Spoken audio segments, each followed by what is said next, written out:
నమస్తే, welcome to digital news. ముందుగా headlines. Society for vibrant Vijayawada ఆధ్వర్యంలో నిర్వహించిన దీపావళి వేడుకల్లో పాల్గొన్న ముఖ్యమంత్రి నారా చంద్రబాబు నాయుడు. రాజకీయ మూర్ఖత్వంతో ఇష్టానుసారంగా మాట్లాడే వ్యక్తులు బాగుపడరని విమర్శ. ప్రతి గ్రామీణ కుటుంబానికి కుళాయి ద్వారా సురక్షితమైన త్రాగునీరు అందజేయడం కూటమి ప్రభుత్వ లక్ష్యమని ఉప ముఖ్యమంత్రి పవన్ కళ్యాణ్. ఆస్ట్రేలియాలోని తెలుగు డయాస్పోరా సమావేశానికి హాజరైన మంత్రి నారా లోకేష్. ఏపీ ప్రగతి కోసం ఎన్ఆర్ఐలు బ్రాండ్ అంబాసిడర్గా మారాలని పిలుపు. జీఎస్టీ సంస్కరణల వల్ల ప్రతి కుటుంబానికి ఏడాదికి 15,000 రూపాయలు ఆదా అవుతాయని ముఖ్యమంత్రి నారా చంద్రబాబు నాయుడు అన్నారు. రాజకీయ మూర్ఖత్వంతో ఇష్టానుసారంగా మాట్లాడే వ్యక్తులు బాగుపడారని ఆయన విమర్శించారు. అలాంటి వారి మాటలు ప్రజలు విశ్వసించరని ఆయన అన్నారు. సొసైటీ ఫర్ వైబ్రెంట్ విజయవాడ ఆధ్వర్యంలో నగరంలోని పున్నమి ఘాట్ వద్ద నిర్వహించిన దీపావళి వేడుకలకు సీఎం చంద్రబాబు నాయుడు ముఖ్య అతిథిగా హాజరయ్యారు. ఈ సందర్భంగా కార్యక్రమాన్ని ఉద్దేశించి ఆయన మాట్లాడుతూ దసరా అంటే విజయవాడ గుర్తొచ్చేలాగా వైబ్రెంట్ విజయవాడ సొసైటీ ఆధ్వర్యంలో దసరా ఘనంగా చేశారని సంతోషం వ్యక్తం చేశారు. నరకాసుడి హత్య జరిగిన రోజున దీపావళి జరుపుకుంటామని వివరించారు. 2019-24 మధ్య రాష్ట్రాన్ని పట్టి పీడించిన రాక్షసుడిని ప్రజలు ఓడించారు. మళ్లీ రాష్ట్రంలో వైకుంఠపాళి వద్ద మళ్లీ వైకుంఠపాళి వస్తే నాశనం అవుతుందని హెచ్చరించారు. డబుల్ ఇంజిన్ సర్కార్ వల్ల ఏపీకి అన్ని పనులు జరుగుతున్నాయి. వెంటిలేటర్పై ఉన్న రాష్ట్ర ఆర్థిక వ్యవస్థను గాడిన పెట్టాం. చరిత్రలో ఎన్నడూ ఇవ్వని విధంగా పింఛన్లు, సంక్షేమ పథకాలు ఇస్తున్నామని పేర్కొన్నారు. అమరావతిలో పనులు మళ్లీ ట్రాక్లో పడ్డాయని స్పష్టం చేశారు. 3 ఏళ్లలో 60,000 కోట్ల విలువైన పనులు పూర్తి చేస్తామని సీఎం ధీమా వ్యక్తం చేశారు. ఏపీలో గూగుల్ $15 బిలియన్ల పెట్టుబడి పెడుతుందని ఆనందాన్ని వ్యక్తం చేశారు. ఏ వల్ల 10 ఏళ్లలో ఊహించని అభివృద్ధి రాష్ట్రంలో జరుగుతుంది. ఏఐకి చిరునామాగా ఏపీ ఉంటే విశాఖ దానికి హెడ్ క్వార్టర్గా ఉంటుందని ఆయన స్పష్టం చేశారు. ఈరోజు రాష్ట్రం మొత్తం చూస్తే పెద్ద ఎత్తున మొన్నే దసరా ఎప్పుడు ఇటీవల కాలం నేను ఎప్పుడూ చూడలేదు. ఇక్కడే ఉన్నారు వైబ్రెంట్ విజయవాడ సొసైటీ చాలా బ్రహ్మాండంగా చేశారు. మొన్న నేను చూసిన తర్వాత నాకు అనిపించింది శభాష్ విజయవాడ, ఏమైనా చేసే శక్తి సామర్థ్యాలు ఈ విజయవాడకు ఉన్నాయని చెప్పి కూడా నేను మీకు తెలియజేస్తున్నా. ఒక కార్యక్రమం కాదు, చాలా బాగా జరిగాయి. సాంస్కృతిక కార్యక్రమాలు జరిగాయి.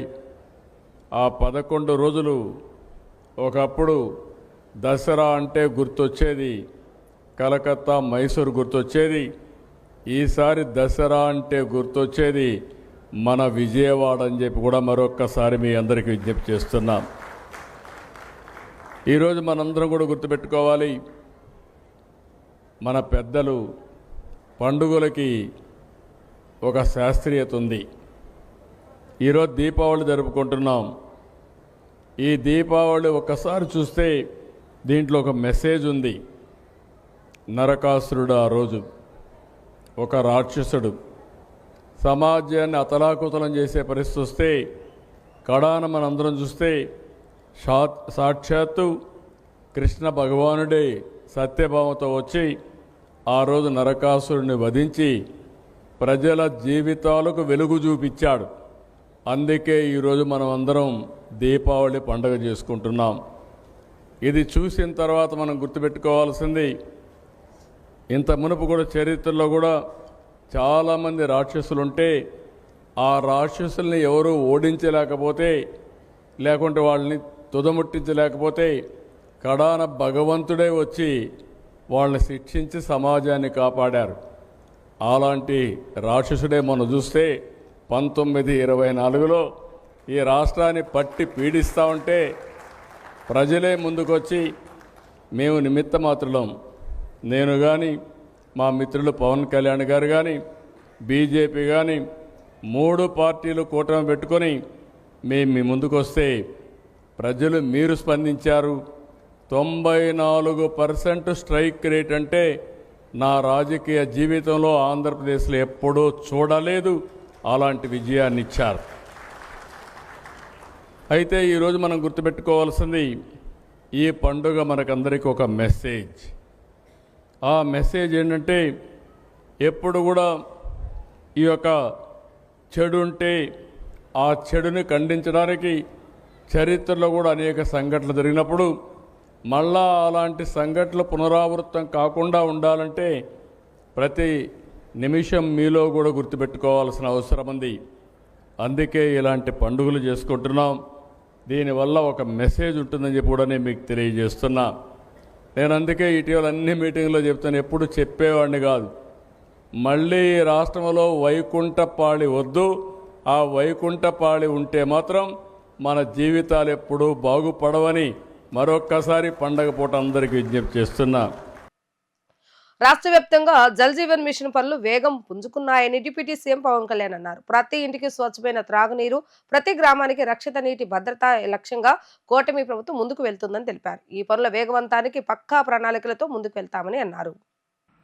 ప్రతి గ్రామీణ కుటుంబానికి కుళాయి ద్వారా సురక్షితమైన త్రాగునీరు అందజేయడం ద్వారా ప్రజలకు ఆరోగ్య భద్రత కల్పించే విధంగా ప్రణాళికలు అమలు చేస్తున్నారు.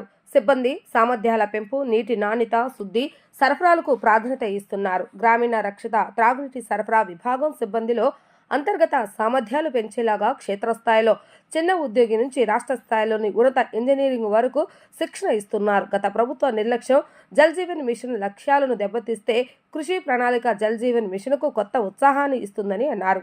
గత ప్రభుత్వ ధోరణి కారణంగా నిధులు మురిగిపోయే పరిస్థితి తలెత్తిన CM Chandrababu Naidu, deputy CM Pawan Kalyan అభ్యర్థనలతో కేంద్రం జల్ జీవన్ మిషన్ పథకం నిర్దేశిత గడువును 4 ఏళ్ల పాటు పొడిగించింది. ఈ ఏడాది 5 జిల్లాల పరిధిలో 7,910 కోట్లతో పనులు చేస్తున్నారని ఆయన స్పష్టం చేశారు. రాష్ట్రం కోసం ప్రవాసాంధ్రులు బ్రాండ్ అంబాసిడర్లుగా మారాలని మంత్రి నారా లోకేష్ అన్నారు. అందరం ఐక్యంగా రాష్ట్రాన్ని పునర్నిర్మిద్దామని వ్యాఖ్యానించారు. తెలుగువారు మళ్లీ గర్వంగా తలెత్తుకునే రోజులు రావాలని ఆయన ఆకాంక్షించారు. ఆస్ట్రేలియా పర్యటనకు వెళ్లిన లోకేష్ కు సిడ్నీలో ఘన స్వాగతం లభించింది. సిడ్నీ క్రికెట్ గ్రౌండ్ ఆవరణలో ఏర్పాటు చేసిన ప్రవాసాంధ్రుల సమావేశానికి ఆయన ముఖ్య అతిథిగా హాజరయ్యారు. ఈ సందర్భంగా ఆయన మాట్లాడుతూ 16 నెలల్లోనే 10 లక్షల కోట్ల పెట్టుబడులు తెచ్చామని, 5 ఏళ్లలో 20 లక్షల ఉద్యోగాల కల్పనే ధ్యేయంగా పనిచేస్తున్నామని ఈ సందర్భంగా చెప్పారు. కేంద్ర సహకారం వల్లే గూగుల్ డేటా సెంటర్ రాష్ట్రానికి వచ్చిందని అన్నారు. గూగుల్ ఎంత ముఖ్యమో ఎంఎస్ఎంఈలు కూడా అంతే ముఖ్యమని స్పష్టం చేశారు. కొప్పర్తి, ఓర్వకల్లు పారిశ్రామిక ప్రాంతాలు, ఎన్టీపీసీ గ్రీన్ ప్రాజెక్ట్ ఇలా అనేక కార్యక్రమాలను శరవేగంగా చేపడుతున్నామని తెలిపారు. గత ప్రభుత్వం పీపీఏలను రద్దు చేసి ఖజానాకు ఆర్థికంగా నష్టం చేస్తే తాము అభివృద్ధి కార్యక్రమాలతో దూసుకువెళ్తున్నామని అన్నారు. రాష్ట్ర అభివృద్ధికి ప్రవాసాంధ్రుల బ్రాండ్ అంబాసిడర్లుగా మారాలని ఆయన అభ్యర్థించారు. ఈ 16 నెలల్లో విశాఖ ఉక్కును కాపాడుకున్నామని, అక్కడే రైల్వే జోన్ ఏర్పాటు చేసుకున్నామని, ఆగిపోయిన అమరావతికి నిధులు తెచ్చుకొని వేగంగా పనులు చేస్తున్నామని తెలిపారు. పోలవరం ప్రాజెక్టు పనులు పూర్తి చేస్తామని, గోదావరి జలాలను ఉత్తరాంధ్రకు తీసుకువెళ్తామని ధీమా వ్యక్తం చేశారు. నాకు కుటుంబ సభ్యులకి సమానమైన తెలుగు వాళ్ళందరికీ పేరు పేరున నా హృదయపూర్వక నమస్కారాలు. నా ప్రసంగం ప్రారంభించే ముందల మీకు, మీ కుటుంబ సభ్యులందరికీ దివాళీ శుభాకాంక్షలు. ఇది 2వ దివాళీ నేను ఫీల్డ్లో ఉంటున్నా. పోయినసారి యుఎస్లో ఉన్నా, ఈసారేమో ఆస్ట్రేలియాలో ఉన్నాను. Now I'm really excited to spend Diwali with all of you. It brings back good memories from all your support. నా ప్రసంగం ప్రారంభించే ముందల మిమ్మల్ని ఒక ప్రశ్న అడగాలనుకుంటున్నా. ప్రపంచం మొత్తంలో ఏ దేశంలో తెలుగు వాళ్ళు ఉండరు? అందరు నవ్వుతున్నారు. ఒక్క దేశం నేమ్ చేయించాలి. ఒక్క దేశం చెప్పండి. అక్కడ కూడా ఉన్నారులే మనలో. ఎందుకంటే ఏ దేశంకి వెళ్ళినా తెలుగు వాళ్ళు కనపడతారు. అమెరికా నుంచి ఆస్ట్రేలియా వరకు మందే డామినేషన్. నేను ఎయిర్పోర్ట్ దగ్గర నుంచి ఇప్పటివరకు చూస్తున్నా. ఆస్ట్రేలియా ప్రభుత్వం కూడా ఒక ఆఫీసర్ని ఇస్తాం జరిగింది. అతను అంటున్నారు, సార్ మా ప్రధానమంత్రి గారు కూడా ఇంత రిసెప్షన్ ఉండదు సార్ అని. మీ జోషే వేరు. అసలు ఒక మాట చెప్పాలంటే మీ మాస్ జాతర సూపర్. అసలు తెలుగు జాతికి గుర్తింపు అందించిన వ్యక్తి విశ్వవిఖ్యాత నట సార్వభౌమ స్వర్గీయ శ్రీ నందమూరి తారక రామారావు గారు. అసలు తెలుగోడి పౌరుషాన్ని ఢిల్లీకి పరిచయం చేసిన వ్యక్తి అన్న ఎన్టీఆర్. ఆనాడు మన ప్రభుత్వాన్ని బర్తరఫ్ చేస్తే ఢిల్లీనే గడగడలాడించి తిరిగి ఎమ్మెల్యే అయినా ముఖ్యమంత్రి అవుతాం కూడా మనందరం చూసాం. ఆయన ఏ ఆశయాలతో అయితే తెలుగుదేశం పార్టీని స్థాపించారో అక్కడి నుంచి జననాయకుడు మన నాయకుడు చంద్రబాబు నాయుడు గారు ముందరికి తీసుకెళ్తాం జరిగింది. చంద్రబాబు నాయుడు గారు అసలు తెలుగోడి సత్తా ప్రపంచానికే పరిచయం చేశారు.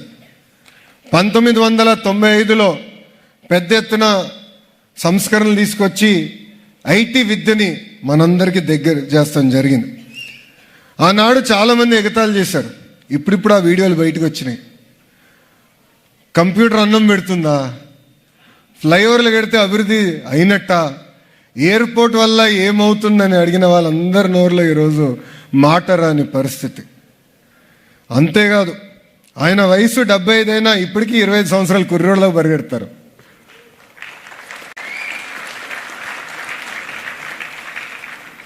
ఆయన మినిస్ట్రీలో చాలామంది యువకులను ఇప్పటికీ ఆయన స్పీడ్ మేము అందుకోలేకపోతున్నాం. ఆయన క్వాంటమ్ కంప్యూటర్ అంటే నాకే అర్థం లేదు. నేను చాట్ జీపీటీకి వెళ్ళి ఎత్తికా క్వాంటమ్ కంప్యూటర్ అంటే ఏంట్రా బాబు అని. అంటే is always ahead of his time. అందుకే మనం ఆయన్ని విజనరీ అంటాం, ఇంకొక ఆయన్ని ప్రిజనరీ అంటాం. అర్థమైందా రాజా?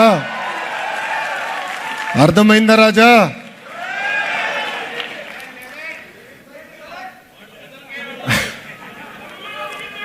చాలా మంది మిమ్మల్ని ఎన్ఆర్ఐలు అంటారు, నేను మటుకు ఎంఆర్ఐ అంట, అంటే మోస్ట్ రిలయబుల్ ఇండియన్స్.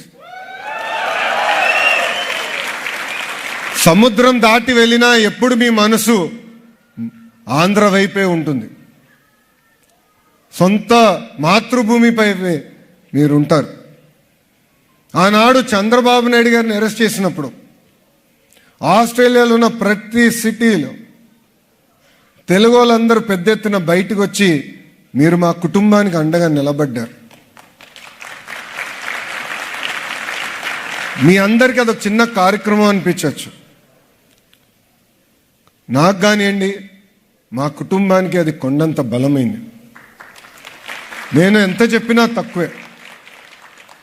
నా ఇప్పుడు కూడా బాగా గుర్తు, బ్రహ్మి అని నన్ను అడిగింది, గౌరవంగా బతికే వాళ్ళం చూడు, ఇలాంటి పరిస్థితి వచ్చింది, ఈ రాజకీయాలు మనకు అవసరమా అని అడిగింది. కానీ ఎప్పుడైతే మీరు అందరూ వచ్చి మాకు అండగా నిలబడ్డారు, హైదరాబాద్లో మీరు అందరూ చూస్తుంటారు గ్రాటిట్యూడ్ కాన్సర్ట్, 45,000 మంది వచ్చి ఆ రోజు మనకు అండగా నిలబడ్డారే, ఆ రోజే నేను చెప్పా బ్రహ్మనికి దిస్ ఈజ్ వర్త్ డూయింగ్. దీనివల్లనే ప్రజలకి మనం సేవ చేయాలి, ప్రజల దగ్గర మెప్పు పొందాలని చెప్పాను. అంతేకాదు, 2024 ఎన్నికల్లో సొంత రాష్ట్రాన్ని కాపాడేదానికి, ఇదేదో తెలుగుదేశం పార్టీ ఎన్నికలో, జనసేన ఎన్నికలో, లేదంటే భారతీయ జనతా పార్టీ ఎన్నికల్లాగా మీరు చూడలా, ఇది మీ సొంత ఎన్నికల్లాగా చూశారు. అంటే మీరే ఒక ఎమ్మెల్యేగా, ఎంపీగా నిలబడితే ఎంత కష్టపడతారో ఇక్కడ ఉన్న ప్రతి వ్యక్తి కష్టపడ్డారు. మీలో చాలా మంది రవి గారు ఆనాడు పిలిపిస్తే పెద్ద ఎత్తున ఫోన్ కాల్స్ చేశారు. కొంతమంది 4,000, 5,000 మందికి ఫోన్ కాల్స్ చేశారు. కొంతమంది పనులను ఆపేసుకుని తిరిగి మీ నియోజకవర్గం, అంటే జన్మించిన నియోజకవర్గానికి వెళ్ళి అక్కడ ఎమ్మెల్యే ఎవరో పట్టించుకోలేదు, ఎంపీ ఎవరో మీరు పట్టించుకోలేదు, కూటమి గెలిపించాలని అహర్నిశలు కష్టపడ్డారే, దాని ఫలితమే 94% సీట్లు ఈరోజు కూటమి ప్రభుత్వం గెలిచింది. గెలుస్తోంది నాకు తెలుసు, డేటా చూసినప్పుడు గెలుస్తోంది తెలుసు, కానీ ఇలాంటి వేవ్ వస్తుందని ఏనాడు మేము ఊహించలేదు. దాని వెనకాల ఇక్కడ ఉన్న ప్రతి వ్యక్తి కష్టం ఉందని ఈ సభాముఖంగా మీ అందరికీ నేను తెలియజేస్తున్నాను. మీరు మాకు అద్భుతమైన మ్యాండేట్ ఇచ్చారు. 50 మంది శాసనసభ్యులు ఫస్ట్ టైమర్స్, దాంట్లో నేను కూడా ఫస్ట్ టైమర్ని. 25 మంత్రుల్లో 17 మంది మంత్రులు ఫస్ట్ టైమర్స్. అంటే ఒక కసితో, ఒక పట్టుదలతో రాష్ట్రాన్ని అభివృద్ధి చేద్దాం. 1995లో ఏ మ్యాజిక్ అయితే చంద్రబాబు నాయుడు గారు చేసి తెలుగు వాళ్ళు మొత్తం తలెత్తుకుని తిరిగే పరిస్థితి తీసుకొచ్చారే, అదే మ్యాజిక్ మళ్ళీ చేయాలనే కష్టంతో అహర్నిశలు మేమందరం పనిచేస్తున్నాం. అభివృద్ధి సంక్షేమం అనేది జోడెద్దుల బండి, రెండు కలిసికట్టుగా ముందలు తీసుకెళ్ళాలి. గత 16 నెలలు మీరు ఒక్కసారి చూస్తే ఏ రాష్ట్రానికి రాని విధంగా 10 లక్షల కోట్ల పెట్టుబడి ఒక్క ఆంధ్ర రాష్ట్రానికే సొంతమైంది. జీఎస్టీ సంస్కరణల వల్ల వ్యాపారులకు కలుగుతున్న ప్రయోజనాలు తెలుసుకునేందుకు సీఎం చంద్రబాబు నాయుడు స్వయంగా విజయవాడ బి సెంటర్లో పర్యటించారు. సూపర్ జీఎస్టీ సూపర్ సేవింగ్స్ కార్యక్రమంలో భాగంగా సీఎం చంద్రబాబు నాయుడు అక్కడికి వెళ్లారు. 180 మీటర్ల మేర కాలినడకనే దుకాణాల వద్దకు వెళ్లి వ్యాపారులతో మాట్లాడారు. తొలుత చింతలపూడి దుర్గారావు అనే వీధి వ్యాపారితో మాట్లాడారు. వారి సమస్యలను అడిగి తెలుసుకున్నారు. తాను ప్రమిదలు, జూట్ బ్యాగులు వ్యాపారం చేస్తున్నట్లుగా చంద్రబాబు నాయుడు తెలిపారు. అదేవిధంగా చెప్పుల వ్యాపారి చందలవాడ వెంకటకృష్ణారావుతో సీఎం మాట్లాడారు. ఆయన వ్యాపారం నడుస్తున్న తీరును అడిగి తెలుసుకున్నారు. సూపర్ జీఎస్టీ సూపర్ సేవింగ్స్ లో భాగంగా చెప్పులపై జీఎస్టీ ఎంత మేర తగ్గిందో సీఎం పరిశీలించారు. అక్కడి నుంచి వస్త్ర దుకాణంలో పనిచేస్తున్న గొడపత్తి లక్ష్మి అనే మహిళతో చంద్రబాబు నాయుడు మాట్లాడారు. అలాగే వ్యాపారాలు ఎక్కిలి బాలకృష్ణ, బొడ్డు శ్రీనివాసరావులతో మాట్లాడుతూ పన్ను తగ్గింపుతో దసరా, దీపావళి పండుగలకు విక్రయాలు ఏ మేరకు పెరిగాయని సీఎం ఆరా తీశారు. వ్యాపారులు జీఎస్టీ తగ్గింపు ప్రకారమే ధరలు వర్తింపజేస్తున్నారా లేదా అని ఆయన పరిశీలించారు. పలువురు కొనుగోలుదారులు అయితే సీఎంతో సెల్ఫీ తీసుకునేందుకు ఆరాటపడ్డారు. జీఎస్టీ సెలబ్రేషన్లు చేసుకుంటూ 30 రోజులుగా ఈ కార్యక్రమం చేశాం. దసరాతో ప్రారంభించాం. రేపు దీపావళితో ముగింపు చేస్తున్నాం. ఇలాంటి సభకు వచ్చినటువంటి సోదరీమణులందరికీ నమస్కారాలు. అందరికీ దీపావళి శుభాకాంక్షలు. మామూలుగా మీరు ఒకసారి చూస్తే గడిచిన 5 సంవత్సరాలు 19, 24 పండుగలే జరుపుకోలేదు. ఆ పరిస్థితిలో ఉన్నాం మనందరం. కానీ ఈరోజు సాధారణంగా 2 పండుగలు వస్తాయి మనకు. ఒకటి దసరా వస్తుంది, అది అవుతానే దీపావళి వస్తుంది. కానీ ఈరోజు మీరు చూస్తే ఈ సమయంలో, ఈ పవిత్రమైన సమయంలో సూపర్ జీఎస్టీ పండుగ నేను ఇప్పుడే చూశాను. ఎక్కడైతే బెసెంత్ రోడ్డుకి వెళ్ళాను, చిరు వ్యాపారస్తులతో మాట్లాడాను, అక్కడ వినియోగదారులతో మాట్లాడాను. వాళ్ళ ఆనందం చూస్తే చాలా సంతోషం కలిగింది. ఒకప్పుడు 4 వస్తువులు కొంటే ఈరోజు అదనంగా 1 వస్తువు కొంటున్నాం. అది ఈ జీఎస్టీ వల్ల లాభం వచ్చిందని ప్రతి ఒక్కరు చెప్పినప్పుడు నాకు ఎక్కడా లేని ఆనందం కలిగిందని చెప్పి కూడా నేను మీకు తెలియజేస్తున్నా. ఈరోజు రాష్ట్రం మొత్తం చూస్తే పెద్ద ఎత్తున మొన్నే దసరా, ఎప్పుడు ఇటీవల కాలం నేను ఎప్పుడూ చూడలేదు. ఇక్కడే ఉన్నారు వైబ్రెంట్ విజయవాడ సొసైటీ, చాలా బ్రహ్మాండంగా చేశారు. మొన్న నేను చూసిన తర్వాత నాకు అనిపించింది, శభాష్ విజయవాడ, ఏమైనా చేసే శక్తి సామర్థ్యాలు ఈ విజయవాడకు ఉన్నాయని చెప్పి కూడా నేను మీకు తెలియజేస్తున్నా. ఒక కార్యక్రమం కాదు, చాలా బాగా జరిగాయి.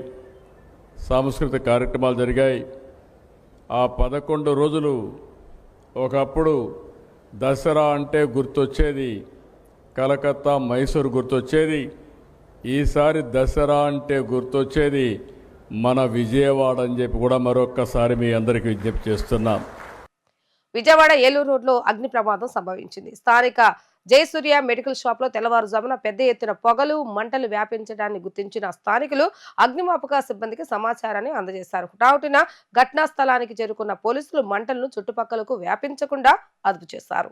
ఈ ప్రమాదంలో షాపులోని మందులన్నీ పూర్తిగా కాలిపోయాయి. ఈ ఘటనలో లక్షల్లో నష్టం జరిగిందని దుకాణ యజమాని వివరించారు.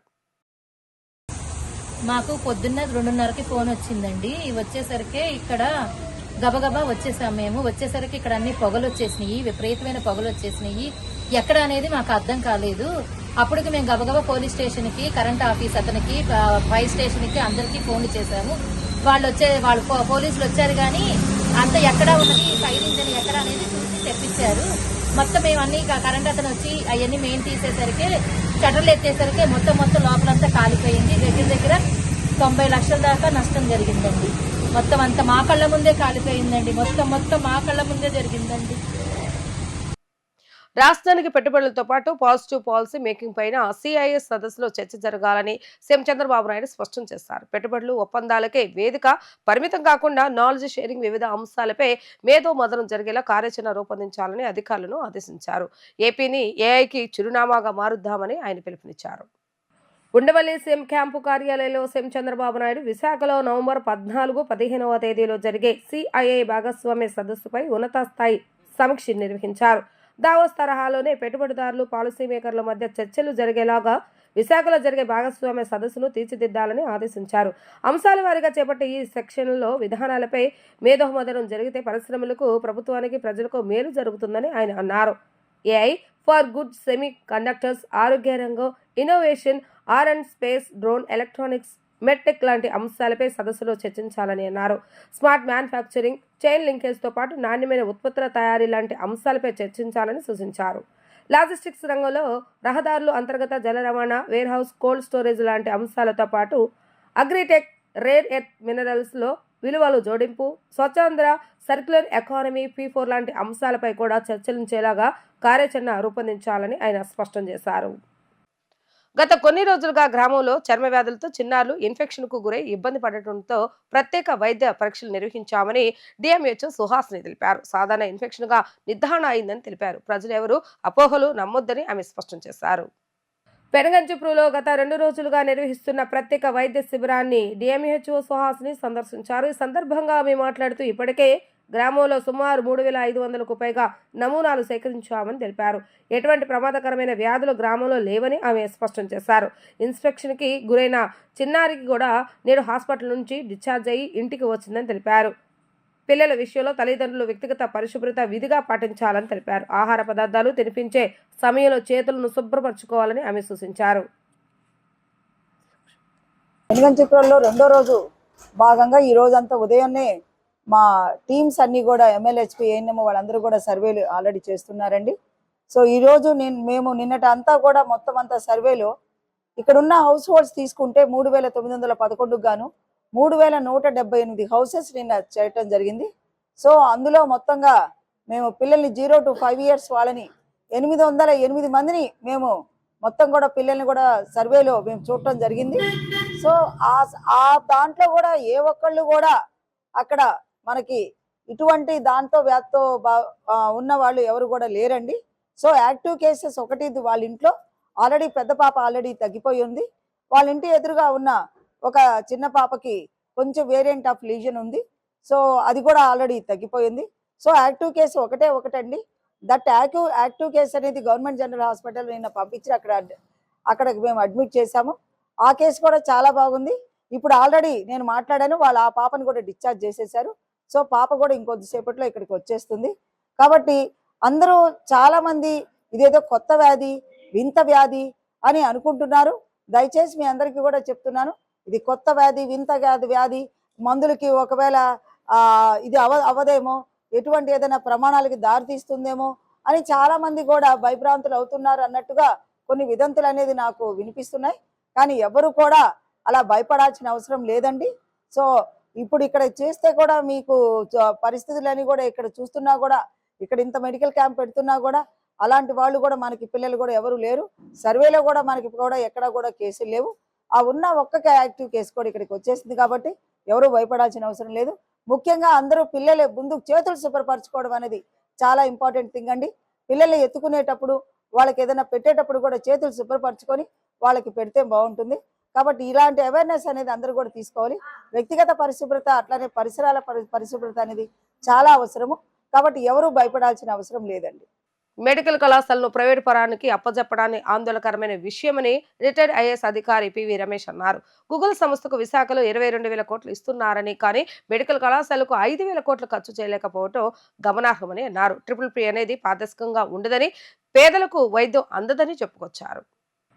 ప్రభుత్వ మెడికల్ కళాశాలను PPPలను వ్యతిరేకిస్తూ విజయవాడ ఎంబీ భవన్లో రాష్ట్ర సదస్సు నిర్వహించారు. ఈ సదస్సులో రిటైర్డ్ ఐఏఎస్ అధికారి పివి రమేష్, సిపిఐ సిపిఎం రాష్ట్ర కార్యదర్శులు కె రామకృష్ణ, వి శ్రీనివాసరావు, మాజీ మంత్రి వెడ్డే శోభనాధీశ్వరరావు, కాంగ్రెస్ పార్టీ నాయకులు ఎస్ తులసిరెడ్డి, మాజీ ఎమ్మెల్సీ కెఎస్ లక్ష్మణరావు, జ్ఞాన విజ్ఞాన వేదిక రాష్ట్ర అధ్యక్షులు వల్లారెడ్డి లక్ష్మీరెడ్డి తదితరులు పాల్గొన్నారు. ఈ సందర్భంగా పివి రమేష్ ఆంధ్రప్రదేశ్లో ప్రభుత్వాలు మారుతున్న ఆరోగ్య రంగంలో మార్పులు రావటం లేదని, సంవత్సరాలు గడిచే కొద్దీ ప్రభుత్వాలు తమ బాధ్యత నుంచి తప్పుకుంటూ ప్రైవేట్ రంగానికి వైద్యాన్ని అప్పచెప్పడం ఆందోళనకరమైనటువంటి అంశంగా రమేష్ పేర్కొన్నారు. గూగుల్కి వచ్చే ప్రాఫిట్తో ఆంధ్రప్రదేశ్ మొత్తాన్ని బడ్జెట్ అంతా కూడా 4 సంవత్సరాల పాటు గూగుల్ సంస్థ ఇవ్వచ్చు. 9 లక్షల కోట్ల ఆదాయం నికర ఆదాయం, రెవెన్యూ 32 లక్షల కోట్లు. అంటే 10 సంవత్సరాల పాటు ఆంధ్రప్రదేశ్ని బతికించవచ్చు. వాళ్ళకి మనం 22,000 కోట్లు ఇస్తున్నాం. కానీ మెడికల్ కాలేజెస్కి 5,000 కోట్లు ఖర్చు పెట్టడానికి. కాబట్టి ఎప్పుడైనా కూడా health is not an expenditure, it is an investment. అది పెట్టుబడి, అది ఖర్చు కాదు. మనం ఖర్చు కింద చూసినట్లయితే మనం అసలు ప్రజలకి ఆరోగ్యం ఉండదు, ఆరోగ్యం లేకపోతే అభివృద్ధి ఉండదు. ఒక్క ట్యూబర్కులోసిస్ వల్లనే మన దేశంలో సంవత్సరానికి 0.5% జీడిపి తగ్గుతోంది. ఎందుకంటే వాళ్ళు ఉన్న 25 లక్షల మంది కంట్రిబ్యూట్ చేయడం లేదు ఎకానమీకి, 2 మందుల మీద, డాక్టర్ ఎక్స్పెండిచర్ మీద. కాబట్టి నేను చెప్పదలుచుకున్నది ఏమిటంటే, ఈ పీపీపీ మీద 2 అంశాలు ముఖ్యమంత్రి గారు ప్రస్తావించారు. ఒకటి ఏమిటంటే డబ్బులు లేవు కాబట్టి మేము డబ్బులు తీయలేం కాబట్టి 20 సంవత్సరాలు. అంటే అసలు ప్రభుత్వం నాకేమనిపిస్తోందంటే, ప్రభుత్వం కోర్ రెస్పాన్సిబిలిటీస్ ఒక పోలీస్ వ్యవస్థ తప్ప, అది కూడా దాంట్లో నిర్వీర్యమైపోయింది, అది వేరే విషయం. మిగిలిన వ్యవస్థల్లో అస్సలు కెపాసిటీ లేదు, మేనేజ్మెంట్ కెపాసిటీ అస్సలు లేదు.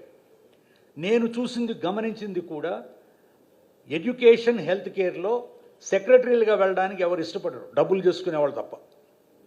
ఎందుకంటే చాలా కష్టం, చాలా there is no intensity of management. ఇక్కడ ఈ వ్యవస్థలో చాలా క్లారిటీ, ఎంత ఈ వ్యవస్థని ఎంతగా చెడగొట్టారు అంటే, ఒక విధంగా మా కొలీగ్సే రెవెన్యూ డిపార్ట్మెంట్ని ఎలా మేనేజ్ చేస్తారో హెల్త్ డిపార్ట్మెంట్ కూడా అలాగే మేనేజ్ చేయడం వలన, పాలసీ క్లారిటీ లేకపోవడం వలన, ఇది నా ఉద్దేశంలో ఇప్పుడు మనం ఇప్పుడు మధ్యతరగతి వాళ్ళు కూడా ప్రభుత్వ ఆసుపత్రికి వెళ్ళడం లేదు.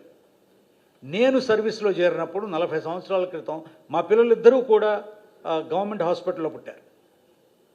గవర్నమెంట్ హాస్పిటల్లో మంచి డాక్టర్లు ఉండేవాళ్ళు, ఇప్పుడు కూడా ఉన్నారు. వాళ్ళకి గౌరవం ఇవ్వడం లేదు మనం. కాబట్టి ఈ డబ్బు సమస్య కాదు ఒకటి. ఇది ఏమిటంటే ఇట్ ఈస్ సింప్లీ 2. ఒకటి, నా రెస్పాన్సిబిలిటీ వదిలించుకోవడం, ప్రైవేట్ వాళ్ళకి ఇచ్చేస్తే వాళ్ళు చూసుకుంటారు కదా అనేది ఒకటి. రెండవది ఏమిటంటే బంధుమిత్రులకి పంచిపెట్టడం ప్రభుత్వ అసెట్స్ని. ఈ పీపీపీ అంతా కూడా పబ్లిక్ ప్రైవేట్ పార్ట్నర్షిప్లో ట్రాన్స్పరెన్సీ లోపించి, మీరు ఆర్ఎఫ్పి చూసినట్లయితే ఇప్పుడున్న పీపీపీలో ఒకటి, ఫస్ట్ రిక్వైర్మెంట్ ఈజ్ నెట్వర్త్. మీకెంత నెట్వర్త్ ఉంది, నెట్వర్త్ ఈజ్ అంటే డబ్బున్న వాళ్ళకి మాత్రమే. రెండవది, మీరు మెడికల్ కాలేజ్ నడిపించి ఉండాలి. మూడవది ఏమిటంటే మీరు నడిపించే మెడికల్ కాలేజ్ ప్రాఫిట్ చేసుకోవాలి. ఇంద్రకీలాద్రిపై వెంచేసి ఉన్న శ్రీ కనకదుర్గమ్మ వారి సన్నిధిలో మహాలక్ష్మి యాగాన్ని శాస్త్రోక్తంగా నిర్వహించారు. దేవస్థాన యాగశాలలో స్థానాచారులతో పాటు ఋత్వికులు పాల్గొని మహాలక్ష్మి అమ్మవారి ప్రీత్యార్థం ఈ యాగాన్ని జరిపించారు. వేద పండితుల మంత్రోచ్చరణలు, మంగళ వాయిద్యాలు నడుమ యాగాన్ని కనుల పండుగ నిర్వహించిన అనంతరం పూర్ణాహుతి కార్యక్రమం నేత్రపర్వంగా సాగింది. దేవస్థాన ఈవో సేనానాయక్, పలువురు వైదిక కమిటీ ప్రతినిధులు ఈ యాగంలో పాల్గొన్నారు. దీపావళి అమావాస్య పర్వదినాన్ని పురస్కరించుకొని మహాలక్ష్మి యాగం నిర్వహించామని, ఈ యాగం వల్ల లోక కళ్యాణంతో పాటు సిరి సంపదలకు ఎలాంటి లోటు ఉండదని పండితులు తెలియజేశారు. వార్తలు ముగించే ముందు హెడ్లైన్స్ మరొకసారి. సొసైటీ ఫర్ వైబ్రెంట్ విజయవాడ ఆధ్వర్యంలో నిర్వహించిన దీపావళి వేడుకల్లో పాల్గొన్న ముఖ్యమంత్రి నారా చంద్రబాబు నాయుడు. రాజకీయ మూర్ఖత్వంతో ఇష్టానుసారంగా మాట్లాడే వ్యక్తులు బాగుపడారని విమర్శ. ప్రతి గ్రామీణ కుటుంబానికి కుళాయి ద్వారా సురక్షితమైన త్రాగునీరు అందజేయడం కూటమి ప్రభుత్వ లక్ష్యమని ఉప ముఖ్యమంత్రి పవన్ కళ్యాణ్.